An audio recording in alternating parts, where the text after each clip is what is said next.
In the shadowed corners of the continent, where monsters lurk in mist and myth, a name echoes through villages and ruined keeps alike: Witcher. These are not men, not quite, nor are they beasts. They are something else, something forged.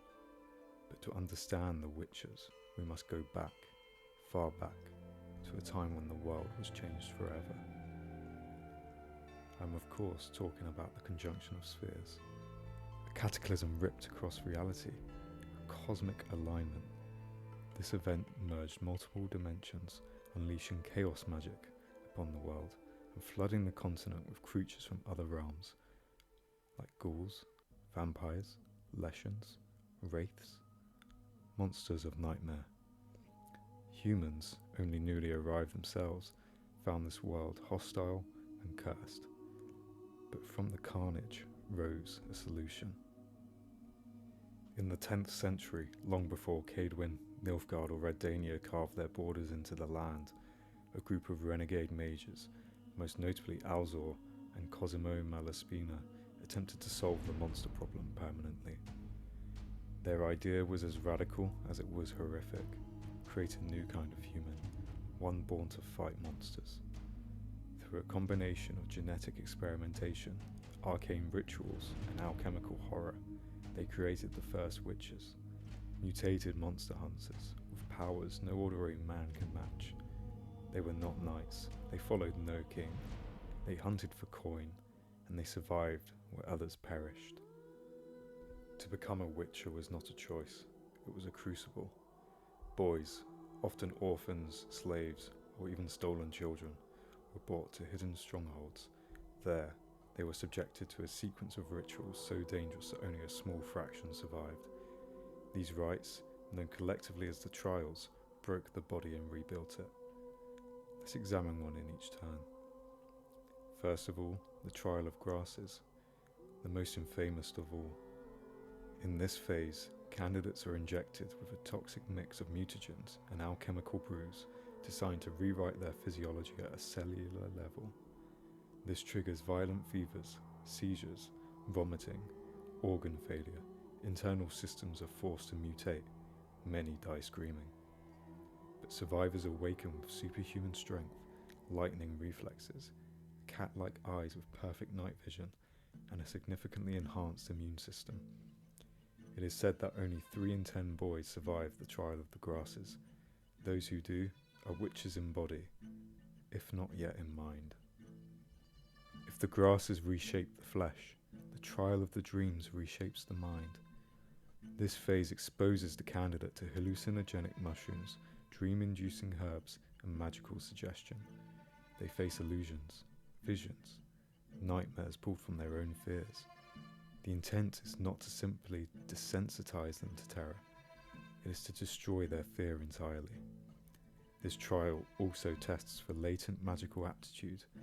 Candidates who can withstand the psychic assault may be taught the use of signs, simple, focused magic. Now comes the proving.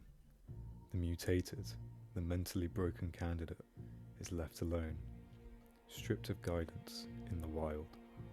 Sometimes in frozen mountains, sometimes forests haunted by beasts.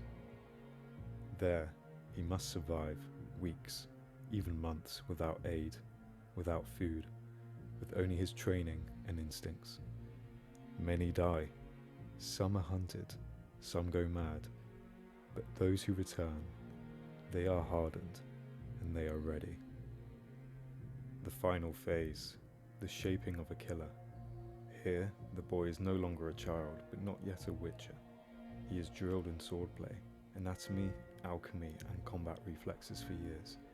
He learns to identify monsters by footprints, by smell, and by the pattern of corpses left behind. He learns how to administer the oils, bombs, and potions to exploit a creature's weakness, and he is taught above all to kill efficiently, and to do so without hesitation. You may be asking, what exactly are witches? To the average villager, they are mutants, cursed men, cold-blooded killers with glowing eyes and no souls. But the truth is more precise and far more tragic. Witches are not born, they are remade. The mutations they undergo during the trials leave a permanent mark on every system of their body. These changes are not superficial, they penetrate every muscle, every nerve, and especially their mind. Let's begin with what they gain. Their strength is not a metaphor. A witcher can swing a steel blade through plate armor, leap across chasms, or shrug off wounds that would cripple any knight. Their muscles are denser, their reflexes faster than thought, their agility defies gravity itself. Their vision is engineered for the dark. Even in pitch blackness, their eyes pierce shadows, tracking motion others would miss entirely. Those vertical pupils, inhuman to look at, allow them to read intent in a blink, to anticipate the strike before it comes. Inside their blood is a cocktail of resistance, poisons, venoms, disease. They pass through a witch's body like smoke through stone. Even pain itself is dulled, blunted by altered nerves. Wounds clot faster, infection is rare, recovery is near miraculous. Their aging is slowed into a crawl. While not immortal, witches live for centuries, often appearing in their 30s or 40s, even after 100 years of wandering. Geralt himself may be over 90 by the time we meet him in The Witcher 3, still in his prime. They command a form of combat magic, basic but deadly. Known as signs, these spells can ignite enemies, repel foes, confuse minds, shield the body, or trap monsters in binding circles. This magic doesn't require long rituals or components, only focus, stamina, and will. All of this makes a witcher the perfect predator in a world overrun by monsters. But these gifts are not without cost. The first, and perhaps most defining, is infertility. The very process that grants them superhuman resilience leaves them sterile. Their line ends with them by design. No heir, no legacy, only memory. Emotion is dulled, not erased entirely, but numbed. Witches do feel, but their reactions are slow, subdued. Love, hate, grief, joy. They reach these shores eventually, but as distant waves. This isn't apathy, it's rewired perception, the result of mutagens reconfiguring the very chemistry of empathy. Then there's the toll of the alchemical reliance. Witches use potions and decoctions crafted from rare herbs and monster organs, substances that would kill a normal man in seconds. Their mutated bodies tolerate these poisons, even draw strength from them, but prolonged use scars the body and spirit. Veins blacken, the skin dulls, the eyes burn. Socially, witches are outcasts, feared by those they protect, called freaks, mutants and abominations. To most people, a witcher is no different from the monster he slays. Superstition outweighs gratitude, and coin rarely buys trust. There's also the isolation. Witches do not age like men. They do not settle, and they do not marry. They don't die in bed. They travel, forever in motion, chasing contracts from village to village, sleeping under stars, sharpening blades by firelight, alone. And perhaps worst of all, the mutation is irreversible. A witcher can never go back, not to his family, not to his childhood, not to his humanity. He's something else now, something in between. After the first witchers were forged, their creators, rogue mages and alchemists, vanished into history, but their experiments lived on. The surviving witchers, now battle-hardened, scattered across the continent. In time, they formed their own schools, each built around a stronghold, a code, and a combat philosophy. These weren't merely training camps, they were orders, they were legacies and lineages. Each school trained young initiates in the way of monster hunting, swordplay, alchemy and survival, but what set them apart was doctrine. Some prized intellect and discipline, others speed and cruelty. Some embraced tradition, others evolution. Over time, these differences birthed rivalries, sometimes even blood feuds. Witches may be united by mutation, but they are divided by teaching. Let us walk the worn stone halls of the major schools and uncover their secrets. Hidden deep in the blue mountains of Caedwyn lies Caer Morhen, the ancient keep of the School of the Wolf, perhaps the most renowned witcher school in the world. It was here that Geralt of Rivia, Vesemir, Eskel, Lambert and others were trained. The Wolf School emphasized a balanced approach, mastery of the sword and of science, and a monster lore in equal measure. Witches here were taught to observe before striking, to act with purpose, and to follow a personal code. They did not kill humans unless necessary. They valued loyalty to one another. They held on to fragments of empathy long thought lost. But Caer Morhen did not escape the tide of hatred. During the Great Pogrom, a mob of religious fanatics, led by corrupt priests and aided by mages, stormed the fortress. Many witches died. The secrets of mutation were destroyed. The school never recovered. Only a handful remain. The School of the Cat produced witches who fought like shadows, silent, fast and merciless. Headquartered in the mountains of Ebbing, this school embraced agility and acrobatics. Its witches wielded lighter armor and favored dual swords. They moved like predators, sudden, deadly, and without remorse. But their methods were controversial. They accepted contracts on humans, political assassinations, criminal work. Their training was brutal, bordering on sadistic. Rumors speak of mental instability among its members, likely side effects from experimental mutagens. Still, the Cat School produced some of the most feared witches on the continent. They walk alone, they strike fast, and they leave no witnesses. The School of the Griffin stood apart in its reverence for magic. Based in the north, their stronghold, long since lost, trained witches to harness signs, not as crude tools, but as refined weapons. Griffin witches were taught to meditate, to study ancient texts, and to channel their energy with precision. They often served as magical advisors and monster scholars, not just mercenaries. While no less deadly with a blade, their combat style was more methodical, less feral, more knightly. Their decline came gradually. As magic waned and suspicion grew, their school, like the others, faded into memory. Forged in the unforgiving north, the School of the Bear trained witches to endure.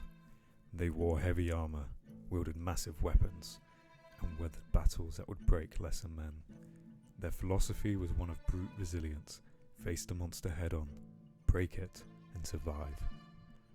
Bears were known to roam Skellige and the icy borders of Covert. They lived alone. Some say they were as wild as the beasts they hunted. Unlike the wolves or the griffins, they valued personal freedom over structure or brotherhood. The school vanished without much trace, but legends of bear witches still echo in the northern taverns. Based in the south, the School of the Viper specialized in stealth and subterfuge. Their witches favored twin blades, often coated in toxins. They hunted with silence and precision, striking before a target even knew they were being watched. Viper witches had strong ties to the Nilfgaardian Empire. Some served directly in its armies or its courts, blurring the line between monster hunter and political agent. One of the most infamous Vipers was Letho of Gullet, known for the assassination of northern kings, an act that ignited a war and changed the course of history. Beyond these schools, there were other rumoured schools, the Manticore, the Crane, and others, whose keeps have been lost, and whose methods are known only in scattered manuscripts and fading tattoos. Their witches may still roam the world, or may have all perished along with their teachings. Witcher schools were once hallowed sanctuaries, places where boys were broken and rebuilt, but they were not homes. Witches had no families, no holidays, no inheritance. They were taught to travel alone, to bond only with their blade and the coin that they earned. Even among themselves, witches rarely gathered. Brotherhood existed, sure, but it was subdued. Their true loyalty was to their school and to survival. In the later centuries, as their numbers shrank, tensions between the schools worsened. Disputes over contracts, philosophy and honour turned into skirmishes. Some schools accused others of abandoning the code, of taking lives for politics or gold. By the time of Geralt's travels, most schools were extinct or scattered. Only the School of the Wolf remains in visible operation. The rest, reduced to whispers, rusted medallions, and faded murals in forgotten halls. Each Witcher carries not only his own scars, but the legacy of his school. When he fights with the weight of a forgotten brotherhood, a dying tradition, once forged in fire and blood. We move on now to the most well-known Witcher on the continent. Some call him a butcher, others call him a saviour, but in the spaces between those stories is Geralt of Rivia, a man forged in mutagens, tested by conscience and followed by destiny. Geralt's story begins, as so many Witcher tales do, with the law of surprise. His mother, a sorceress named Vicenna, gave him up to the School of the Wolf at Kaer Morhen, a crumbling fortress in the Blue Mountains. After his birth was unknowingly promised to witchers. He was subjected to the brutal witcher trials, the trial of the grasses, of the dreams, and of the mountain. Where most boys died, Geralt endured. In fact, he responded so well to the mutagens that the alchemists tested further experimental variations on him. As a result, his hair turned white, his senses sharpened beyond even witcher standards, and from then on they called him Gwynblade, the White Wolf. Geralt's first true moral test came not from a monster, but from a cursed woman. Her name was Renfri, a former princess, cast out for being born under the so-called curse of the Black Sun. She believed herself hunted by the sorcerer Stregobor, who had tortured other girls like her. She sought revenge, and would achieve it by slaughtering innocent townsfolk to lure him out. Geralt tried to stop her peacefully. He pleaded, warned her, gave her every chance to walk away, but she chose blood. And so, in the town square of Blaviken, Geralt drew steel, not to protect his own life, but to protect the lives she would take. He killed her band, and in the end, he killed Renfri herself. She died in his arms, and the townsfolk called him a monster, the Butcher of Blaviken. It was the first time Geralt learned a truth that would haunt him forever. Even when you choose the lesser evil, it's still evil. After Blaviken, Geralt wandered alone, but his next legend grew from a haunted castle and a sleeping curse. In Temeria, King Foltest's daughter had been born of incest. She died, and then returned as a Striga, a cursed, ravenous beast that tore men apart under moonlight. Knights failed, mages failed, and then came Geralt. Instead of killing the Striga, he chose a different path. He broke the curse. Sealing himself in the crypt overnight, he endured its fury, unarmed, bleeding and half dead, until dawn forced it to sleep. When the sun rose, a girl lay in the crypt. The princess was alive. Geralt left Temeria, not as a butcher, but as a man who had proved the sword could protect without killing. Geralt never believed in destiny, and yet he was always bound to it. After saving the life of a man named Dunny, Geralt again invoked the law of surprise. Dunny's partner, Pavetta, was unknowingly pregnant at the time.